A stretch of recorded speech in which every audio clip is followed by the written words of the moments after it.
अस्सलामुअलैकुम नाजरीन, मैं हूं पाकिस्तान और मैं हूं आपकी आवाज़। आज हम आपसे जिस सियासी किरदार के बारे में मालूमात शेयर करने लगे हैं, ये कोई एक्सक्लूसिव नहीं है। ये सियासतदानों की सियासत की रीत है, सियासतदानों का वतीरा है कि ये कभी भी एक कश्ती में सवारी नहीं करते, बल्कि हर वक्त दो कश्तियों के सवार होते हैं, ताकि जब भी किसी एक कश्ती में छेद हो जाए या वो डूबने के करीब पहुंच जाए तो फ़ौरन दूसरी कश्ती में जंप कर जाएं और अपने आप को बचा लें। ऐसे ही एक सियासतदान के बारे में आपको बताते हैं कि जो हमेशा दो कश्तियों में ही सवार रहे हैं। जी हाँ, उनका नाम है फवाद चौधरी। सबसे पहले पीटीआई के रहनुमा फवाद चौधरी के बारे में आपको बताने की कोशिश करते हैं। फवाद चौधरी पंजाब के इलाके दीना में 7 अप्रैल 1976 में नसीम हुसैन के घर पैदा हुए और लाहौर हाई कोर्ट के चीफ जस्टिस चौधरी इफ्तिखार हुसैन के भतीजे हैं। फवाद चौधरी साहिब को लोग बैक वक्त सियासतदान, कानूनदान और एंकर के तौर पर जानते हैं। पीटीआई की सियासी माहौल के मुताबिक गालियां, सहाफ़ियों से झगड़ा, सहाफ़ियों को थप्पड़े मारने वाला और दराज ज़बान के तौर पर जानते हैं। और ये वही वज़ीर साहिब हैं जिसने मारूफ सहाफ़ी मुबश्शिर लुकमान और इब्राहिम समी को हज़ारों लोगों की मौजूदगी में थप्पड़ नसीब किए थे। फवाद चौधरी सियासत के उफ़क़ में उस वक्त मंजर आम पर आए जब साबिक chief of army staff Pervez Musharraf मुंतखब वज़ीर आज़म नवाज शरीफ का तख्ता उलट कर हवा में पिस्टल लहराते इक़्तिदार पर कब्ज़ा किया था। जब परवेज़ मुशर्रफ ने हर आमर की तरह अपनी सियासी जमात बनाई तो फवाद चौधरी उनकी जमात आल पाकिस्तान मुस्लिम लीग के मीडिया कोऑर्डिनेटर बन गए। 10 अक्टूबर 2002 में जब आम इंतखाबात हुए तो फवाद चौधरी ने हल्का PP25 झेलम 2 से पाकिस्तान मुस्लिम लीग क्यू के उम्मीदवार चौधरी तस्नीम नासिर के खिलाफ आज़ाद उम्मीदवार की हैसियत से इंतखाबात लड़े और सिर्फ 161 वोट हासिल करके और जमानत जब्त करा बैठे। जब जनरल परवेज़ मुशर्रफ की नैया डूबती देखी तो जनवरी 2012 में जनरल मुशर्रफ की जमात आल पाकिस्तान मुस्लिम लीग के मनसब मीडिया कोऑर्डिनेटरशिप से इस्तीफ़ा दे दिया और ठीक 2 माह बाद ही पार्टी और जनरल दोनों को खैराबाद कहते हुए पाकिस्तान पीपल्स पार्टी में शमूलियत इख्तियार कर ली। और देखते देखते पीपल्स पार्टी के वज़ीर आज़म यूसुफ रज़ा गिलानी की काबीना में मावन ख़ास बराए इत्तलात और सियासी अमूर के ओहदे पर विराजमान हो गए। बाद अज़ा जब अदालती जबर के आगे स्विस केस में गिलानी की काबीना तहलील कर दी गई और पीपल्स पार्टी की राजा परवेज़ अशरफ की क़यादत में बनने वाली नई काबीना में भी सियासी अमूर के मावन ख़ास बने रहे और 2013 तक इनका सियासी ठिकाना पीपल्स पार्टी ही रहा। जब पीपल्स पार्टी के दौर में इस्टेब्लिशमेंट और पीपल्स पार्टी के दरमियान memo gate, Osama bin Laden कत्ल, सलाला चेक पोस्ट और अमूर खारजा पर इस्टेब्लिशमेंट से टकराव बढ़ता देखा तो भाई ने इधर उधर देखना शुरू कर दिया, क्योंकि इन्हें पता था कि अगली बारी नो जरदारी, इसलिए अपनी मंजी कहीं और लानी पै गई।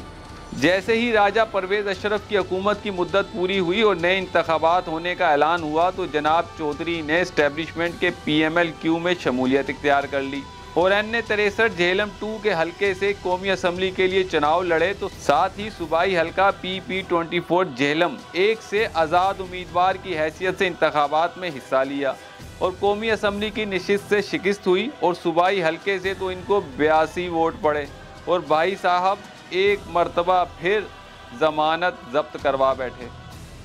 जब डाउन लीग्स मामले पर इस्टेब्लिशमेंट और नवाज सरकार के दरमियान इख्तलाफात बढ़ गए तो नवाज हुकूमत के खिलाफ धरने शरने लगने शुरू हो गए तो फवाद चौधरी साहब ने अपने रवाबित PTI में बढ़ाने शुरू कर दिए।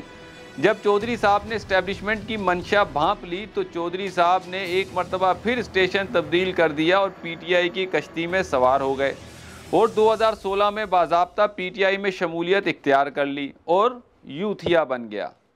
क्योंकि जब PTI को एक एजेंसी इक़्तिदार के लिए तैयार कर रही थी तो जाहिर है इनको फवाद चौधरी जैसे ज़हीन, हाजिर दिमाग और चरक ज़ुबान लोगों की ज़रूरत थी।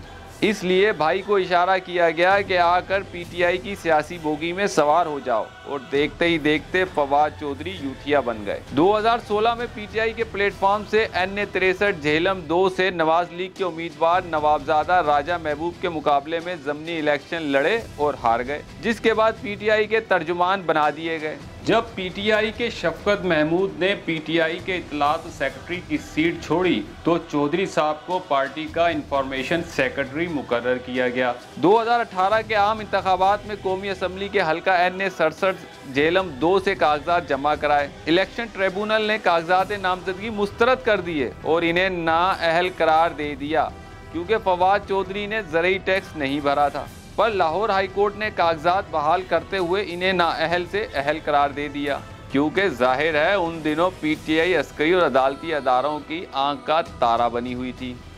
2018 की जनरल इलेक्शन में नवाज लीग के उम्मीदवार नवाबजादा राजा मतलूब मेहदी के सामने इलेक्शन लड़े और 93,102 वोट लेकर कामयाब हुए, जबकि इसी इलेक्शन में सूबाई हल्का PP 27 झेलम 3 से भी इंतखाबात लड़े और 67,000 वोट लेकर कामयाब हुए क्योंकि साहिब मौसूफ वजारत आला के उम्मीदवार भी थे। पर फराह गोगी और इनके शोहर जमील गुज्जर के उम्मीदवार बुज़दार को वजीर आला का मनसब सौंपा गया तो चौधरी साहिब ने मायूस होकर सूबाई नशिस्त खाली कर दी और नौ मुंतखब हुकूमत की काबीना में इत्तलात व नशरियात के वफाकी वजीर बना दिए गए। 8 माह के दौरान इसे हटाया गया और इन्हें साइंस एंड टेक्नोलॉजी की वजारत सौंपी गई, जिसके बाद एक मरतबा फिर उन्हें इत्तलात व नशरियात का वजीर बना दिया गया जो कि हुकूमत के खात्मे तक जारी रहा। इन दिनों पीटीआई पर मुश्किल वक्त है और इनके 2 दर्जन से ज़ायद MNA फ्लोर क्रॉस कर चुके हैं। फवाद चौधरी क्योंकि कश्तियाँ बदलने के माहिर सियासतदान हैं और मुबैना तौर अपनी पुरानी पार्टी पीपल्स पार्टी में जाने के लिए बातचीत भी कर रहे हैं। इसका फैसला तो वक्त करेगा कि वो स्टेशन तब्दील करते हैं या भंवर में फंसी अपनी पार्टी पीटीआई में डटे रहते हैं। आए इंतज़ार करें क्योंकि इंतज़ार की घड़ियाँ ख़त्म होने वाली हैं। इसके साथ ही इजाज़त दें। अल्लाह हाफिज़।